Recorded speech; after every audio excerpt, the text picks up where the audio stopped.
좋은 아침입니다. 우리 7월 17일 토요일 아침입니다.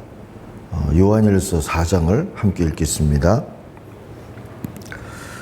사랑하는 자들아, 영을 다 믿지 말고 오직 영들이 하나님께 속하였나 분별하라. 많은 거짓 선지자가 세상에 나왔음이라. 이로써 너희가 하나님의 영을 알지니 곧 예수 그리스도께서 육체로 오신 것을 시인하는 영마다 하나님께 속한 것이요 예수를 시인하지 아니하는 영마다 하나님께 속한 것이 아니니 이것이 곧 적그리스도의 영이니라. 오리라 한 말을 너희가 들었거니와 지금 벌써 세상에 있느니라. 자녀들아, 너희는 하나님께 속하였고 또 그들을 이기었나니 이는 너희 안에 계신 이가 세상에 있는 자보다 크심이라. 그들은 세상에 속한 거로 세상에 속한 말을 하매 세상이 그들의 말을 듣느니라. 우리는 하나님께 속하였으니 하나님을 아는 자는 우리의 말을 듣고 하나님께 속하지 아니한 자는 우리의 말을 듣지 아니하나니 진리의 영과 미혹의 영을 이로써 아느니라. 사랑하는 자들아, 우리가 서로 사랑하자. 사랑은 하나님께 속한 것이니 사랑하는 자마다 하나님으로부터 나서 하나님을 알고 사랑하지 아니하는 자는 하나님을 알지 못하나니 이는 하나님은 사랑이심이라. 하나님의 사랑이 우리에게 이렇게 나타난 바 되었으니 하나님이 자기의 독생자를 세상에 보내심은 그로 말미암아 우리를 살리려 하심이라. 사랑은 여기 있으니 우리가 하나님을 사랑한 것이 아니요 하나님이 우리를 사랑하사 우리 죄를 속하기 위하여 화목제물로 그 아들을 보내셨음이라. 사랑하는 자들아, 하나님이 이같이 우리를 사랑하셨은즉 우리도 서로 사랑하는 것이 마땅하도다. 어느 때나 하나님을 본 사람이 없으되 만일 우리가 서로 사랑하면 하나님이 우리 안에 거하시고 그의 사랑이 우리 안에 온전히 이루어지느니라. 그의 성령을 우리에게 주심으로 우리가 그 안에 거하고 그가 우리 안에 거하시는 줄을 아느니라. 아버지가 아들의 세상의 구주로 보내신 것을 우리가 보았고 또 증언하노니 누구든지 예수를 하나님의 아들이라 시인하면 하나님이 그의 안에 거하시고 그도 하나님 안에 거하느니라. 하나님이 우리를 사랑하시는 사랑을 우리가 알고 믿었노니 하나님은 사랑이시라. 사랑 안에 거하는 자는 하나님 안에 거하고 하나님도 그의 안에 거하시느니라. 이로써 사랑이 우리에게 온전히 이루어진 것은 우리로 심판날에 담대함을 가지게 하려 함이니 주께서 그러하심과 같이 우리도 이 세상에서 그러하니라. 사랑 안에 두려움이 없고 온전한 사랑이 두려움을 내쫓나니 두려움에는 형벌이 있음이라. 두려워하는 자는 사랑 안에서 온전히 이루지 못하였느니라. 우리가 사랑함은 그가 먼저 우리를 사랑하셨음이라. 누구든지 하나님을 사랑하노라 하고 그 형제를 미워하면 이는 거짓말하는 자니 보는 바 그 형제를 사랑하지 아니하는 자는 보지 못하는 바 하나님을 사랑할 수 없느니라. 우리가 이 계명을 주께 받았나니 하나님을 사랑하는 자는 또한 그 형제를 사랑할지니라. 아멘.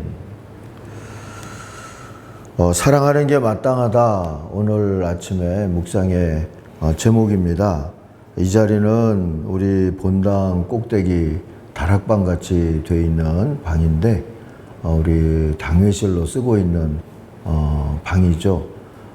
조용한 데를 찾다 보니까 여기까지 올라왔습니다. 오늘도 하나님을 의지하고 또 말씀과 믿음 안에 거하는 날이 되기를 바랍니다. 11절 12절을 한번 다시 세 번역으로 읽겠습니다.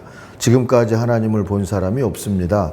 그러나 우리가 서로 사랑하면 하나님께서 우리 가운데 계시고 또 하나님의 사랑이 우리 가운데서 완성되는 것입니다. 우린 다 하나님의 사랑을 받기 위해서 세상에 났고 또 오늘도 세상을 살고 있습니다. 그런데 하나님의 사랑을 받는다는 건 하나님을 소유한다는 뜻도 독점한다는 뜻도 아닙니다. 가장 충만하고 완전한 사랑을 베푸시는 하나님의 자녀가 되는 겁니다. 다시 말하면 하나님과 사랑의 관계를 맺는 거죠. 그리고 그건 아버지의 다른 자녀들, 곧 형제 자매들을 주 안에서 발견하고 주님이 나를 사랑하신 것 같이 나도 사랑하는 일과 다르지 않습니다.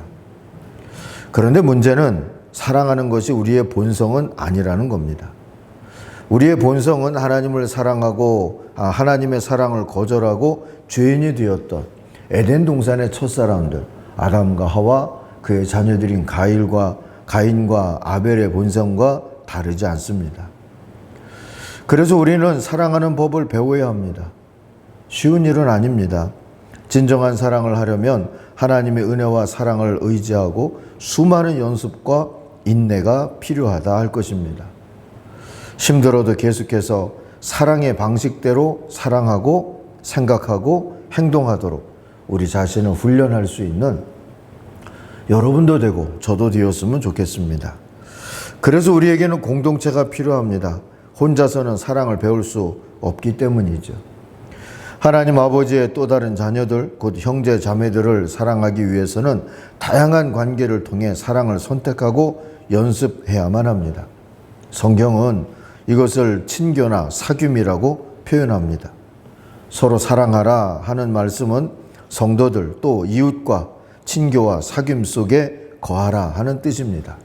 그게 바로 교회입니다. 여름을 보내면서 기도하고 잘 계획해서 코로나19 그래도 사랑운동 같은 거를 가을에는 해야 하지 않을까 생각합니다. 그게 헌당식과 맞물리면 좋겠다고 개인적으로는 생각하고 기도하고 있습니다. 코로나19 방역 체계 속에서라도 교회는 계속 교회여야 하니까요.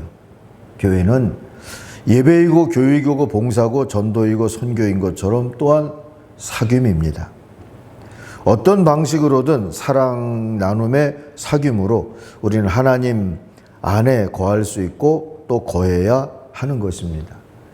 이런 형편에서도 그럴 수 있을까? 의심하지 마십시오. 주님의 인류 구원의 프로젝트도 마국간의 작은 아기 이야기로 시작됐다는 것을 기억하십시다. 어제 커피 나눔 대신에 창조적이고 새로운 커피 나눔, 청년부에 커피 카드를 좀 쏜다든지, 고등부, 중등부 영화를 좀 보도록 영화비를 쏜다든지, 이런 걸 해도 좋겠다 하는 이야기를 하면서요. 우리 사랑 고백을 어쨌든 열심히 하자 하면서 말씀을 나누지 않았습니까? 하루가 지났는데 커피 카드 쏜다는 말은 아직 없고 목사님 사랑합니다 문자는 왔더라고요. 어쨌든 여러분 무엇이 됐든 우리의 형편이 처지가 어려워도 우린 교회니까 교회로서 세상을 향하여서도 사랑 고백이 있고 우리 안에도 사랑의 사귐이 활발해야 할 줄로 믿습니다. 루게릭병 환자를 돕기 위한 아이스 버킷 챌린지라고 하는 게 있었죠. 얼음물을 이렇게 끼얹는, 그러면서 루게릭병 환자들을 돕는 후원에 참여하는 그런 챌린지였습니다. 미국의 한 커피 매장 드라이브 스루 코너에서 이 차 타고 주문하는 거 있잖아요. 누군가가 뒷사람 커피값을 내주기 시작했는데 그것이 계속 연달아 400명까지 이거 뒷사람 겁니다 하면서 내주었던 그런 일이 화제가 된 적도 있습니다. 이런 선행 릴레이를 Pay it forward라고 하죠. Pay it forward. 누군가에게 받은 혜택을 그가 아닌 다른 이들에게 갚는다 하는 뜻입니다. 릴리 하디 해먼드라고 하는 사람이 한 100여 년 전에 기쁨의 정원이라고 하는 책을 썼는데 거기서 처음 사용했던 말이 이 말이라고 그래요. Pay it forward. 근데 매우 성경적인 말이죠. 오늘 11절 말씀도 보십시오. 사랑하는 여러분, 하나님께서 이렇게까지 우리를 사랑하셨으니 우리도 서로 사랑해야 합니다. 하고요. 하나님의 사랑을 받았다면, 그래서 우리가 깨달았다면 우리도 서로 사랑하는 것이 마땅하다 하는 거죠. 가끔 장화헌금을 하시는 분들 중에 자라나는 중고등학교, 대학을 다니면서 우리 교회에서 장학금을 받았다. 그래서 나도 이제 장학금을 장학헌금을 할 수 있게 됐다 하시는 분들이 있어요. 어떤 면에서 보면 그것도 pay it forward라고 말할 수 있을 것 같습니다. 하나님께 받은 사랑을 다른 사람들에게 전하는 것, 오늘 우리의 신앙 고백이고 사랑 고백이라고 우리도 여기면서 살 수 있기를 바랍니다. 더불어서 pay it forward는 15절을 보니까 사랑으로 오신 하나님의 아들을 시인하는 믿음이라고 해석할 수도 있는 거고, 13절을 보니까 성령은 그걸 할 수 있도록 오늘도 우리를 감동시키고 도우신다 하고도 가르쳐 주죠. 그리고 그렇게 사랑하면서 살 때 12절 보세요. 지금까지 하나님을 본 사람은 없지만 우리가 서로 사랑하면 하나님께서 우리 가운데 계시고 또 하나님의 사랑이 우리 가운데서 완성되는 겁니다. 하고 가르쳐 주죠. 우리가 이렇게 pay it forward 같은 받은 사랑을, 하나님께 받은 사랑을 우리 형제들에게 또 이웃에게 나누면서 살아갈 때 세상은 하나님을 본대요. 하나님을 볼 수가 있고 하나님을 바랄 수가 있다. 가르쳐 주죠. 아름다운 세상을 위하여라는 제목으로 나온 영화가 있습니다. Pay it forward를 그렇게 번역을 했어요. 주인공이 중학생인데 그가 가지고 있는 생각이 내가 2명에게 사랑을 전하면 그 2명이 4명에게 사랑을 전하고 4명이 8명에게 전하고 계속 그렇게 하다 보면 몇 번만 반복이 되어지면 지구인 전체에게도 사랑이 전해질 수 있다.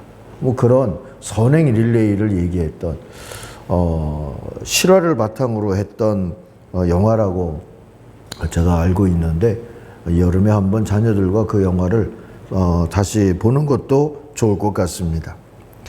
어쨌든 사랑하는 아침 가족 여러분 한 사람이 중요합니다. 한 교회가 중요하고 한 교구가 중요하고 한 선교회가 중요하고 한 가정이 중요하고 한 순이 중요합니다.